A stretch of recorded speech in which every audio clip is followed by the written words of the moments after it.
चलिए अब हम लोग अगला क्वेश्चन पर चलेंगे। अगले क्वेश्चन का जो मेन हेडिंग है वो है विभिन्न तरीकों से लाभ का बंटवारा। लाभ का बंटवारा जो टोटल लाभ है, इसमें सुन लीजिए, इसमें बात यह है कि मान लीजिए टोटल लाभ हुआ ना बांटने वाला, इसमें से इस कुछ लाभ को दूसरे अनुपात में बांटना है, इस कुछ लाभ को दूसरे अनुपात में बांटना है, और फिर जो लाभ बचेगा शेष उसको अलग अनुपात में बांटना है। इस सब टाइप से कहता है लाभ को विभिन्न तरीकों से बांटा जाना। ठीक है, पहले क्वेश्चन क्या कहता है कि ए, बी और सी एक फर्म में साझेदार थे जिनकी पूंजी 60,000, 60,000, 80,000 थी। किन को साझेदार? ए, बी, सी। ए का पूंजी 60,000, बी का पूंजी 60,000 और सी का पूंजी 80,000। क्लियर? फिर आगे है साझेदारी विलेख के अनुसार, यानी साझेदारी संलेख के अनुसार। साझेदार प्रति वर्ष 5% की दर से पूंजी पर ब्याज पाने का अधिकारी है, यानी पूंजी पर ब्याज देना है @ 5%। सी जो कार्यरत साझेदार है, सी लगातार मेहनत करता है व्यवसाय में, उसको प्रति वर्ष 6,000 रुपया वेतन पाने का अधिकारी है, यानी वो 6,000 रुपया वेतन पाता है। लाभों का विभाजन निम्न प्रकार करना था। कैसे?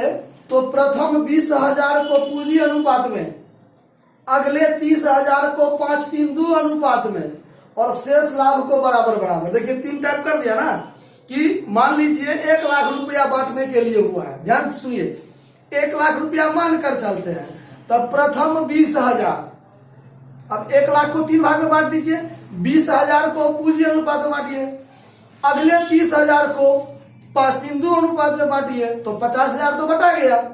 अब 1 लाख में 20,000 बटा गया, 30,000 बटा गया, तो 50,000 बटा गया ना, शेष बचा 50,000, उसको बराबर बराबर बांटिए। ये टाइप इसमें कहता है लाभ को बांटने के लिए। ठीक है, फिर आगे कहता है कि उपयुक्त किसी मद के लिए प्रभार लगाने से पूर्व फर्म का लाभ कितना है? 1,56,000। 1,56,000। तो अब हमको बनाना है profit and loss appropriation account. 30 number सवाल है, चलिए बनाते हैं हम लोग। देखिए पार्टिकुलर अमाउंट क्लियर।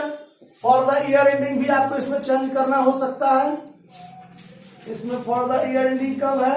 इसमें डेट दिया हुआ है ही नहीं दिया हुआ है, तो इसको हम लोग खाली छोड़ देंगे। ठीक है, बाय नेट प्रॉफिट 1,56,000 आपका क्लियर दिया हुआ है। फिर आपको आगे कहना है कि पूंजी पर ब्याज दीजिए, the two interest on capital, साझेदार ए, बी, सी।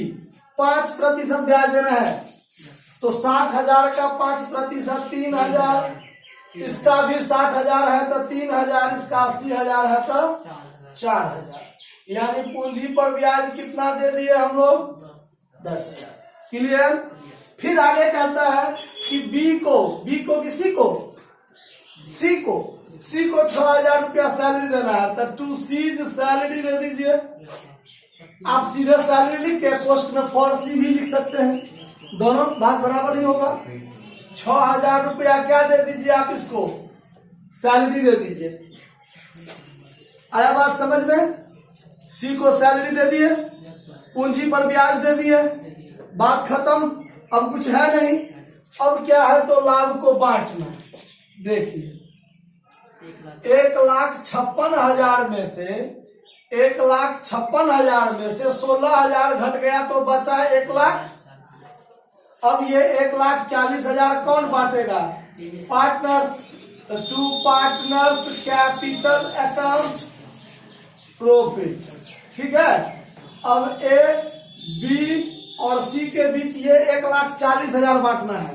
अब यहीं पर ये बात आपको ज्यादा दिमाग में लगाना है कि क्या कह रहा है। देखिए 1,40,000 है ना, इस 1,40,000 को 3 भाग में बांटना है, 3 तरीकों से। ठीक है, पहला 20,000 को बांटना है, कैसे वो देखिए। फिर अगले 30,000 को कैसे बांटना है वो देखिए, और शेष जो बचा, तो 1,40,000 में से 20 और 30, तो बाकी कितना बचा? 90,000। 50 हट गया तो बाकी कितना बचा? तो 90,000। ये 3 तरह से लाभ को बांटना है। तो पहला 20,000 जो है, पहला 20,000 उसको पूंजी अनुपात में, तो पूंजी का अनुपात क्या है वो देखिए। तो पूंजी का अनुपात है 60,000, 60,000, 80,000, यही ना। तो 40 कट गया, 2 से काटेंगे तो 2 चौका 2 तिया 2 तिया, मतलब इसको 3, 3, 4 अनुपात में बांटना है। इसको अगले 30,000 को 5, 3, 2 अनुपात में बांटना है। इसको 5, 3, 2 अनुपात में बांटना है, ठीक है। और उससे ऊपर जो बचता है उसको बराबर बराबर बांटना है। क्लियर? बांटना तो है टोटल 1,40,000, लेकिन टाइप बदल दिया। अब इस 20,000 को 3, 3, 2 अनुपात में बांटेंगे तो ये मुजबानी बांटना सीख लीजिए। 20,000 में गुना करेंगे 3 और भागा देंगे 10 से, देंगे ना। फिर इसमें भी गुना करेंगे 3, भागा देंगे 10 से। इसमें गुना करेंगे 4, भागा देंगे 10 से। तो तीनों में तो 10 से भाग देना ही है। तो 10 से अगर इसमें भाग देंगे तो ये 2,000 बचेगा। अब 2,000 को 3 से गुना कीजिए तो 6,000, बी को भी 6,000 और सी को कितना हो जाएगा 8,000, बता गया। फिर वैसे ही यहां काम करना है। 30,000 में 5, 3, 2 गुना करेंगे 5 से, भागा देंगे 10 से। गुना करेंगे 3 से, भागा देंगे 10 से। गुना करेंगे 2 से, भागा देंगे 10 से। तो भागा तो 10 से ही देना है ना। तो 10 से भाग दिए तो 3,000 हुआ। तो 3,000 हुआ तो 3,000 में अब 5 से गुना करेंगे तो ए का हिस्सा हो जाएगा 15,000, बी का हिस्सा हो जाएगा 3 तिया 9,000 और इसका हो जाएगा 3 दूना 6,000। क्लियर? फिर इसमें देखिए 1, 1, 1 है तो भागा तो देंगे तीनों में 3 से। तो 3 से भाग देंगे तो 30,000 हुआ, तो सबका 30,000 होगा ना। 1 से गुना करेंगे तो आया बात समझ में कि कोई कष्ट है सो बोलिए, कोई डॉट है आपके दिमाग में नहीं ना। अब देखिए, तो अब इस टोटल को ए का हिस्सा तो ये तीनों प्लस होगा कि नहीं होगा, बी का हिस्सा ये तीनों प्लस होगा और सी का ये तीनों प्लस होगा ना। तो अब यहां लिखते हैं ए को मिलता है 6,000, 15,000, 3,000। तो 6,000 प्लस 15,000 और प्लस 30,000 है, 30,000 है। तो ये कितना हुआ 30 और 15, 45 और 6 51,000 हुआ। बी का हो जाएगा 6,000